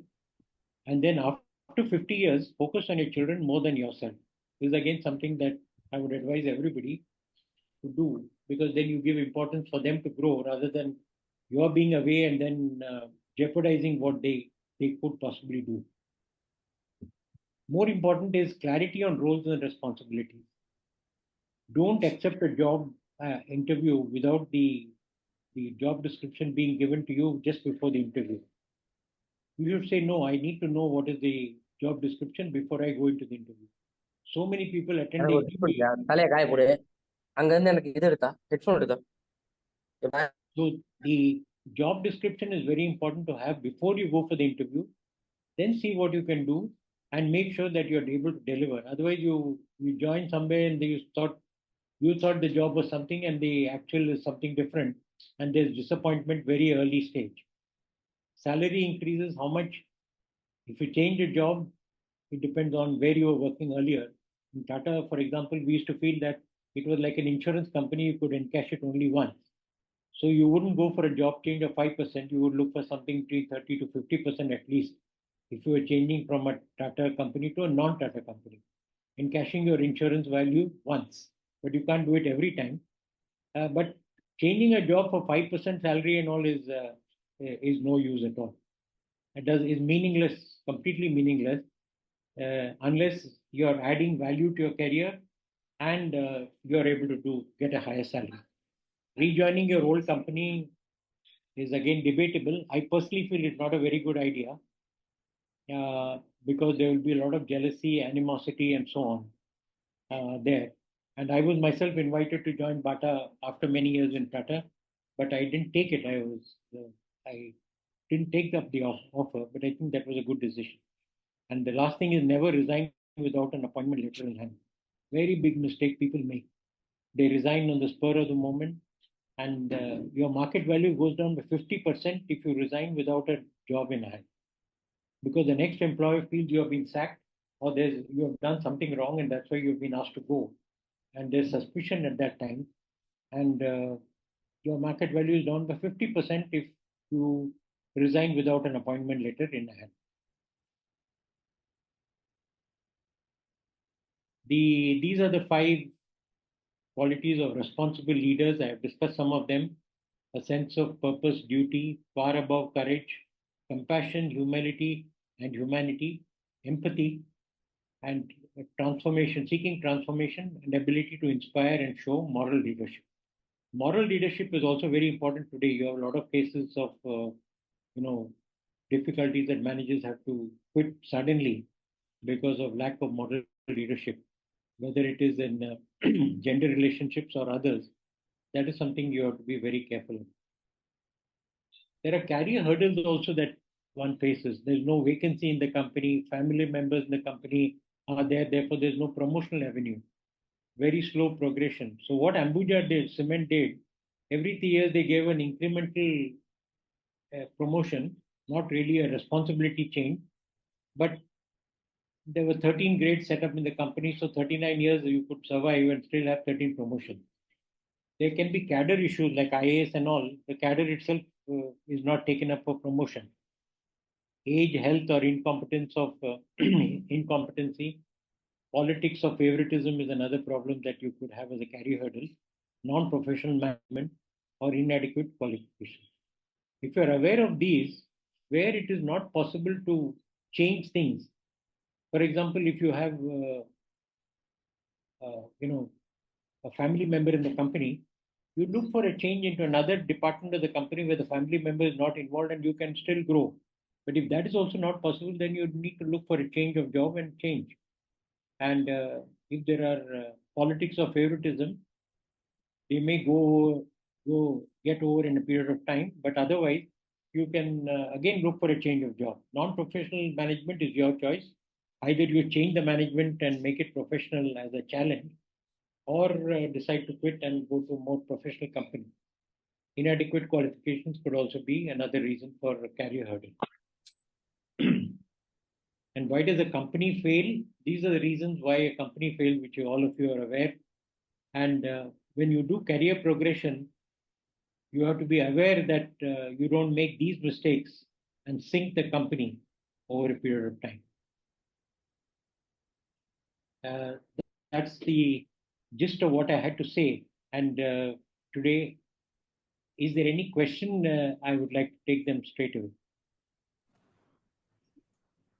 Thank you very much, Mr. Ramesh. We'll keep the floor open for question and answers now. Yeah. Participants, you may please unmute and ask your questions one by one. Sir, good morning. Good afternoon, sir. This is Babu Gopinath from Goa. Yeah. Sir, whatever your presentation is excellent, sir. Excellent with the examples. It's a great presentation. It will helpful for our careers.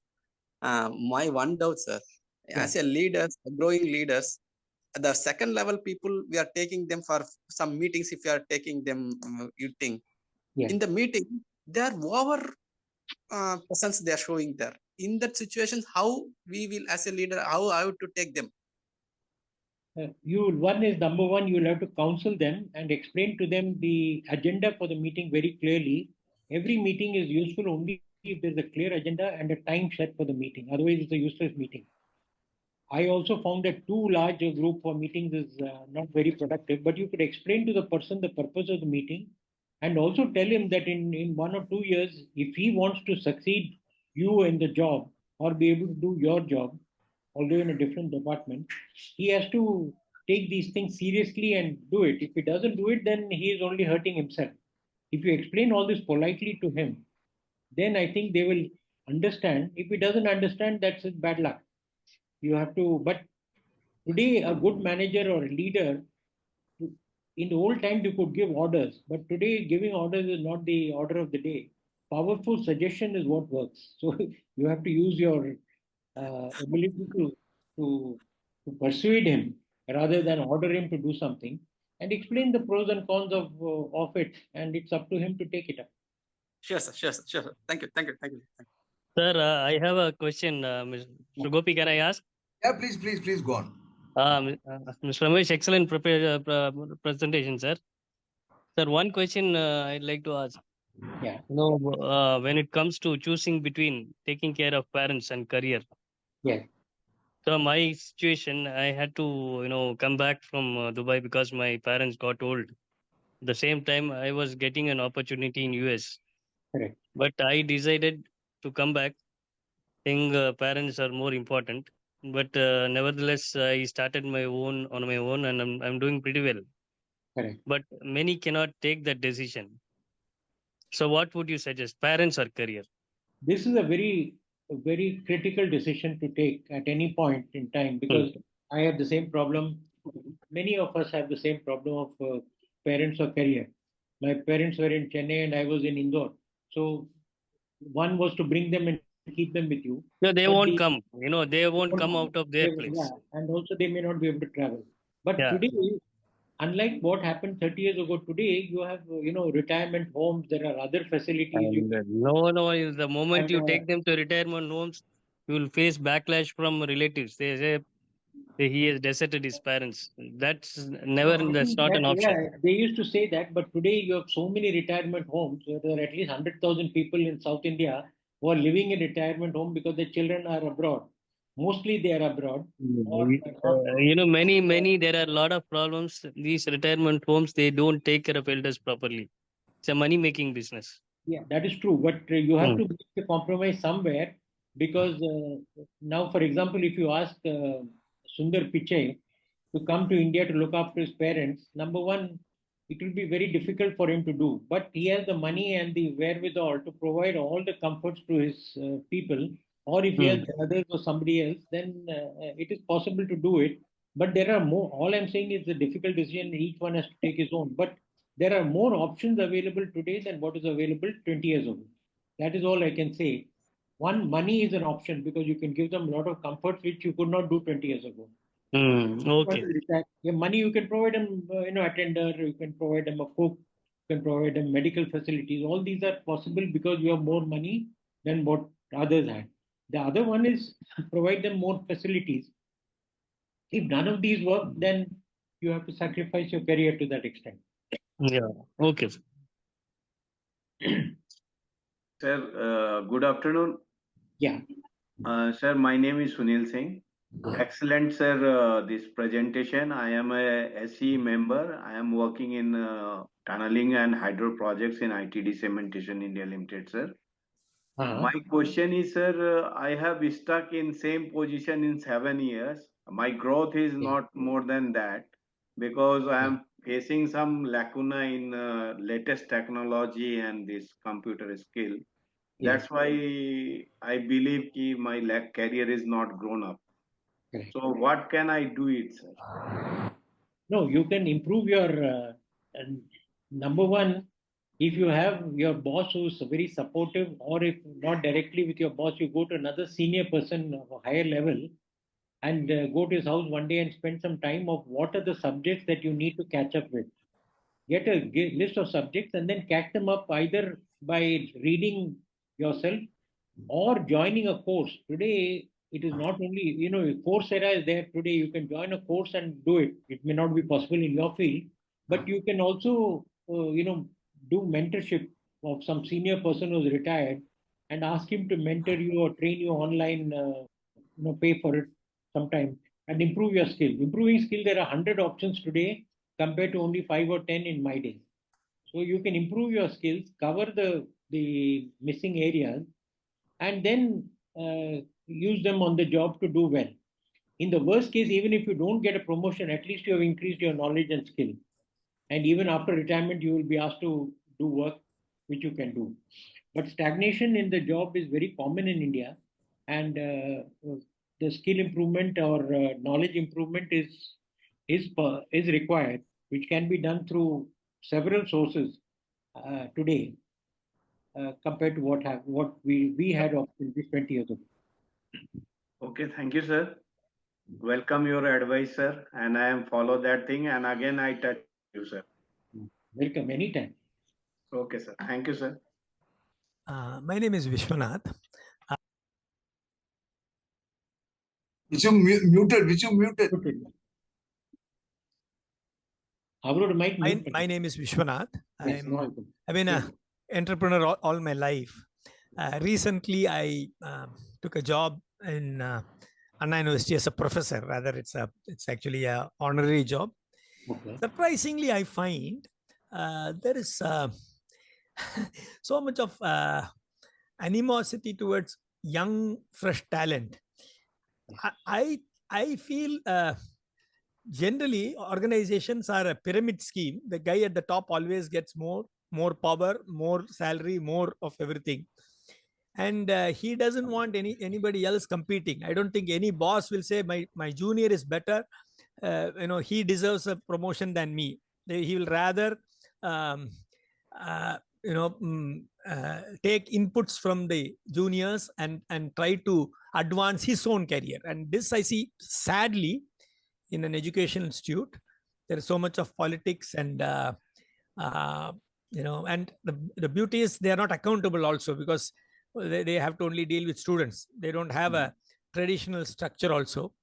So I find so much of disparity in salaries, power structure, even in an education institute. How does it happen in big industries? Because at the end of the day, nobody likes their junior to come become their boss. Honestly, they'll all be friends. They'll have coffee together.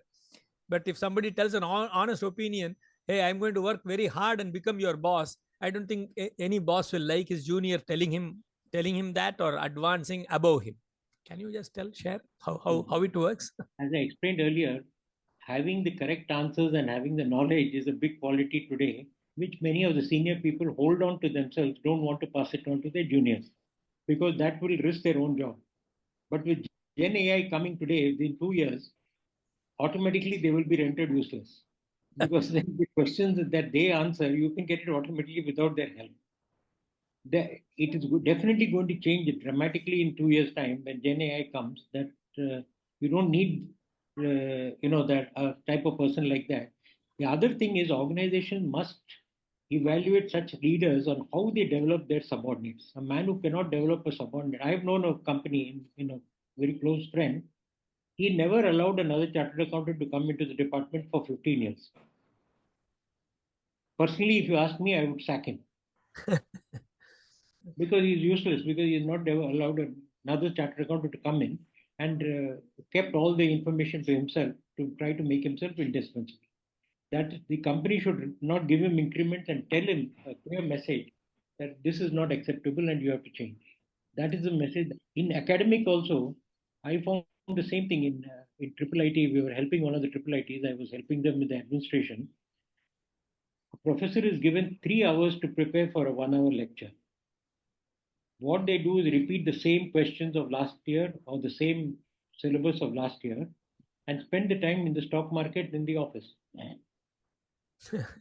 It's happening. We may not accept it, but it does happen. It's happening. I can see it. So the question is, and the other thing was, see, we also challenged the professor that if you're so good, put your course on Coursera. Upload it, and then we accept that you're a genius and you're good enough to put it on Coursera. But they are not able to do that. So there has to be there in the institutions, you have to have a very powerful, knowledgeable chairperson who's above the director or the head, who can, motivate these people and also make them understand the minimum requirements of what they do there, and get them to develop like this Professor Sommerfield, who developed 8 Nobel laureates in the department, and give him credit for that.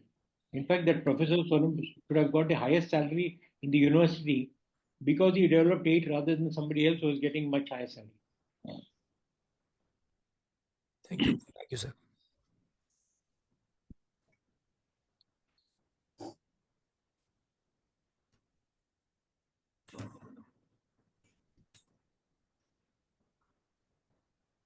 Gopi, the presentation is also available. If anybody wants it, they can have it. Yes, sir. Some of them have asked for it, sir. That is available. Please share. You can share it. Sure.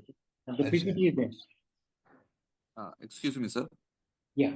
Yeah, please go on. Sir, Yeah, go on. can I proceed, sir? Yeah. Yeah, please. Yeah. As Mr.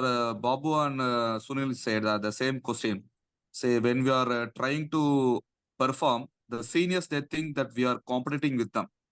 Same thing, the juniors also thinking they are trying to surpass and bypass. Of course, if they are having the potential, they can do. But as Babu said, just they are trying to overshow. This also happens a lot, sir. So whether from your experience, you said we have to politely inform them, and also for the seniors, how to show so that we are not trying to take their place. Whether you came across this situation, sir? Yeah, this is common. So what you do is, in such a case, if there is a very senior, you want to give him a very challenging assignment, very, very challenging assignment, and see whether he succeeds. If he succeeds, he's really worth his salt. On the other hand, if he fails, then he will himself come back to the ground and be a little more careful in future. The best is to give him a very tough assignment and evaluate him. If he does well, fine. Otherwise, bad luck.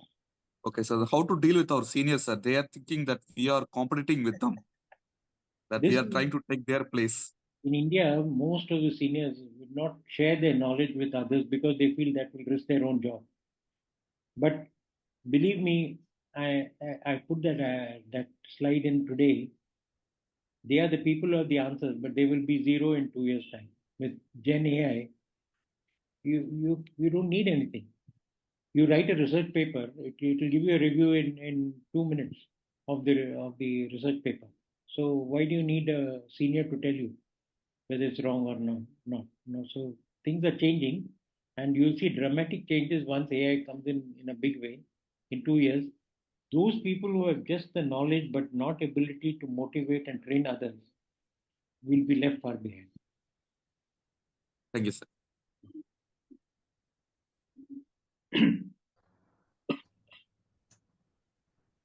Yes, participants, you may please unmute and ask your questions.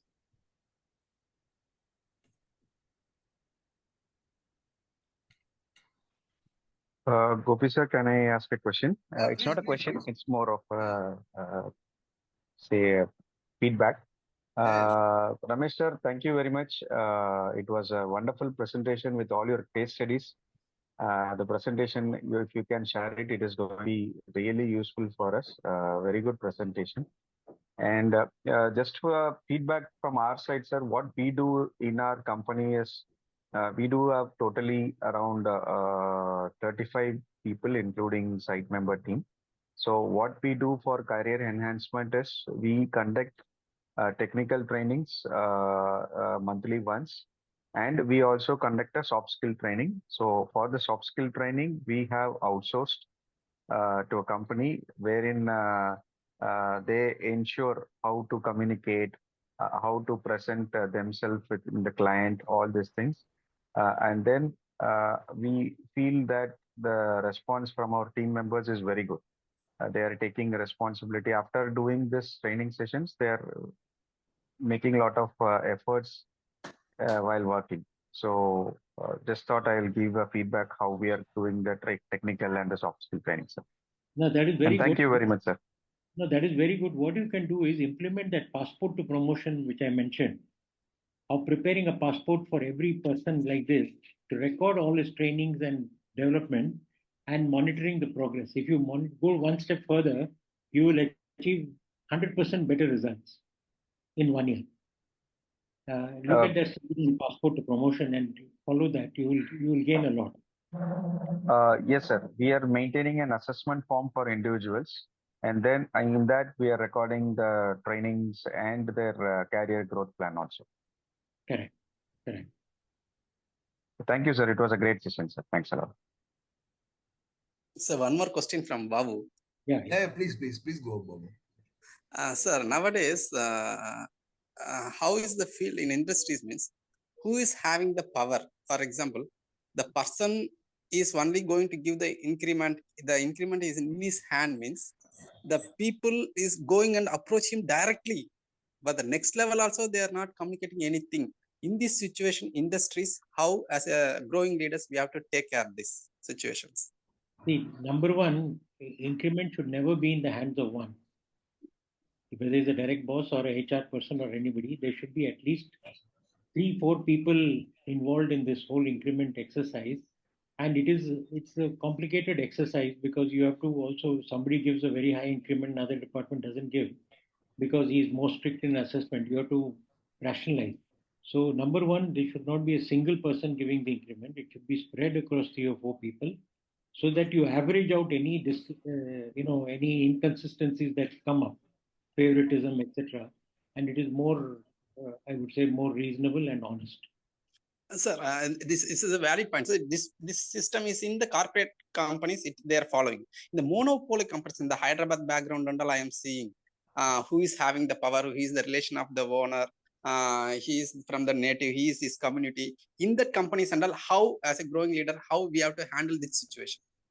See, that is true, but they themselves have to realize that at the end of the day, whether it is a family concern also, they will need professional management at some stage. If not today, they will need professional management, and they need professional managers if they want to grow. If they want to stay in the same level of business, they can do. But if you want to expand 10 times or 15 times, they will need to bring professional management.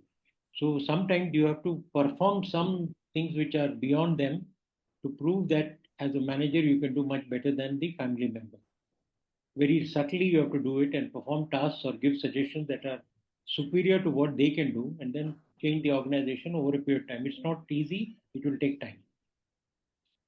Thank you, sir. Thank you. Thank you. Thank you. Ramesh, there's a question in the chat box. Is Yeah. there any quantitative metric which helps in decision making when you have multiple options for career change? This is from Mr. Lakshmi Narayanan from Hyderabad. Yeah, there is a quantitative metrics you can develop. See, a good manager, if he makes 5 good decisions out of 10, is supposed to be a very good manager. So you can record the number of major decisions and see how many were good, how many were bad, and look at the quantitative metrics to improve the quality of decision making. But again, don't think that it will be 10 on 10. 10 on 10 doesn't happen in management. If they can do 5 out of 10 is very good. If they are at level 2, they can go to 5. But 10 on 10 is not possible. So this question is related to job change, like for career growth. Yeah. You want to do. So what are the factors you consider and then list them, and then to take a meaningful or satisfying change? See, for example, if you have a career obstruction, then there is a need for a job change. A family member is sitting there, he won't exit for another 20 years and you can't go to the next position. That's a reason to change. Another reason can be that you have the skill, but you're not being paid well in your own company. You can get a 30-40% hike by going to another company, change the career. Third thing could be you go to a completely new project. You're an IT company, but you go to a completely new project, take the risk of building up a new company, and you can get a career change. The other thing is the career change should be in line with your career goals, so what you want to be. If it meets your career goal, then you take the risk and change the job. But just don't change the job for nothing. So there must be something positive to achieve by going to the new job, where you can go higher, or you can get a higher salary, or you can get a higher position, or you can do something very big, very, very big. Thank you. Thank you, sir. For example, when I went to UNIDO, I was asked to build a institute called a footwear development, design development, like NIFT, in Noida for the government of India. I was paid by UNIDO, but I had to deliver the project. It was a national project and it was a very big thing. I had never done something in education being in the industry, but it was a very good challenge and very interesting. And it was successful also because it became an institute of national importance. So that is the sort of challenge that you can take, where salary may not be the consideration, but you get a scope to do a much wider canvas of work.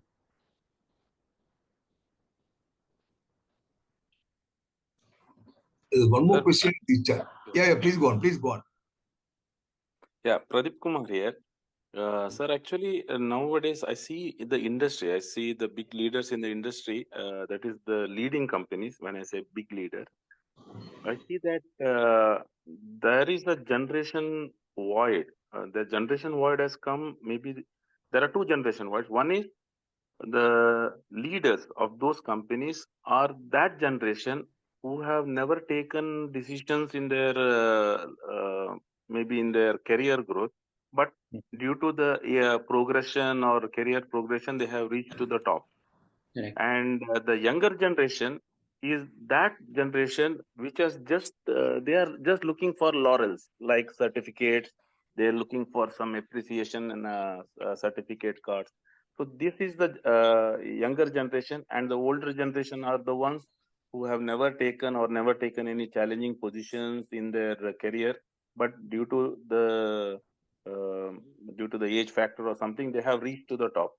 So, sir, what could be the future of India? This is what I just want to tell you.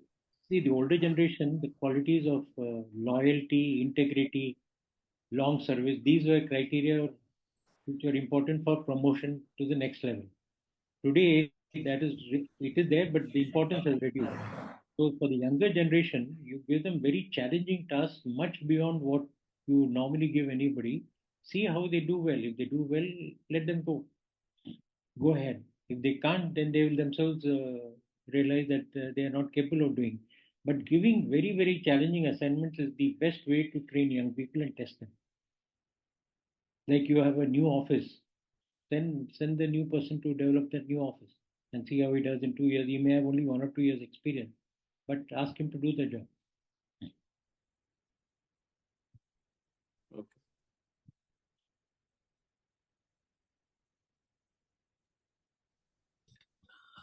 I have a suggestion to which I have been practicing. I was a consultant for many companies like the Murugappa. If you have got a good domain knowledge, Correct. and if you have got fallback options, being a consultant gives you the flexibility, freedom, and nobody feels threatened. You are like a teacher.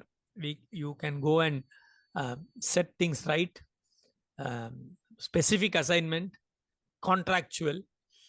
Actually, it gives a lot of freedom, and you can do multiple consultancy at the same time without actually moonlighting on the job. And actually, you get paid very well. I mean, you make good money because especially small companies, they hesitate to hire people at a high salaries. So you can probably devote 1 day in a week on one company. So that way, if you do for 5 companies, actually you make much more money. And everybody is on it also makes oneself, I mean, time is money, so you will also work very hard, no wasting time, always keep updating and being better, because the organization, the people in the organization will first look at the consultant with lot of aspersion. So you have to prove yourself that you are better than them. So that keeps the consultants also on the toe. The management also is happy because they don't have to give them an office or a permanent job. So everybody is happy. I mean, this is just a suggestion. I did for about 7 years. Very satisfying also. No, if you have domain knowledge, there is nothing to stop you. In Sri City, when we didn't know much about detailed civil engineering. We took some retired chief engineers from Tamil Nadu government who were working chief engineer level and asked them to be consultants, but not to come to the office and waste their time. Whenever there is a problem, we would phone them. A junior engineer could phone them, tell them, and they were so good in the job that they would give an answer in 1 hour or 2 hours, or they were so interested in sharing their knowledge at that time that they would work overnight and give a solution. And yet they didn't have to come and sit in the office to collect their money there. Similarly, in Tata Steel, they used to have LCs of 100 crore. One LC was 100 crore. So if you make one mistake, you lost 100 crore. So they would take the retired manager from the bank who was dealing with LCs, ask him to sit at his home. Whenever there was 100 crore LC, take a taxi, come to the office, spend 2 hours in a room, check all the LC documents before they go to the bank. And he would be paid, say, 20,000-30,000 rupees for 1 or 2 hours of work. So there, but if he made a mistake, he would not be called again. So if domain knowledge is good and people are willing to use it, extraordinary things can be done. It's an alternate career path. I'm just suggesting. I did for about 7 years. Same problem. My mother was elderly. I couldn't leave her. I had to quit my career at the age of 47. Correct. So this was a good option because I could be at home. I could fly and do advisory consultancy, and money was good also. Thank you.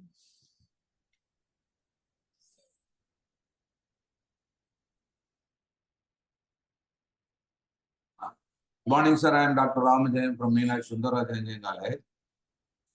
It's a very fine, very interesting, but everything is based on only with the experienced people and all. But my question is, the students from final year and all, any possibility is there to give some input? Because now the curriculum, we have changed the curriculum. Yes. To suit the industries or to suit the field, because previously 100% subject oriented. Now only 30% is subject oriented. We have included so many things, AICTs included everything. But by your experience, for the young birds, what can we do for it in the final year or in the curriculum or any changes, anything? Because we want to change the mind of the students. Nowadays, the students are thinking just after completing, they want to go for a job and they're jumping. We want to stop everything because we want to take the stability and potential and the value added. That is very important. Can you suggest anything for that? See, today in educational institutions, in the final year, it's better to give them a lot of varied projects to do rather than teaching subjects at that time. In the previous 3 years, they would have learned that. A lot of projects give them solid experience and they can work in a startup or go and work in a industrial atmosphere. That is one part. The second part is to help these students, you can do like what IIT has done. Get old alumni or senior people, even our IIT Bombay alumni, they do free service. They will give lectures or come and do interviews, mock interviews of how to deal with when they go for a job interview, so that they can succeed and answer the questions well. There is no charge to this, and our senior people would be glad to do it and see the improvement after 1 year when they go for job interviews. Success rate will be definitely better.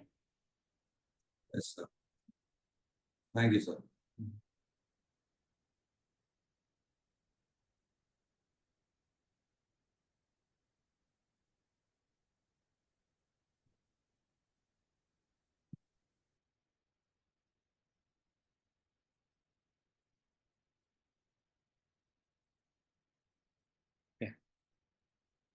Mr. Gopi, I think we have finished with the questions. The presentation is available with Mr. Gopi. He can share it for those who want to see it. If you have any queries, you can always call and ask.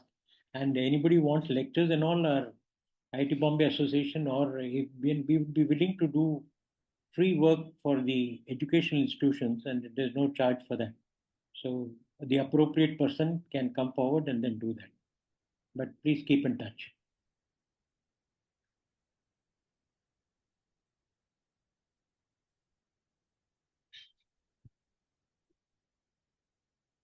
Mr. Gopi? Yes. I think now the link is there. Yeah. So thank you very much for joining us on a Sunday morning.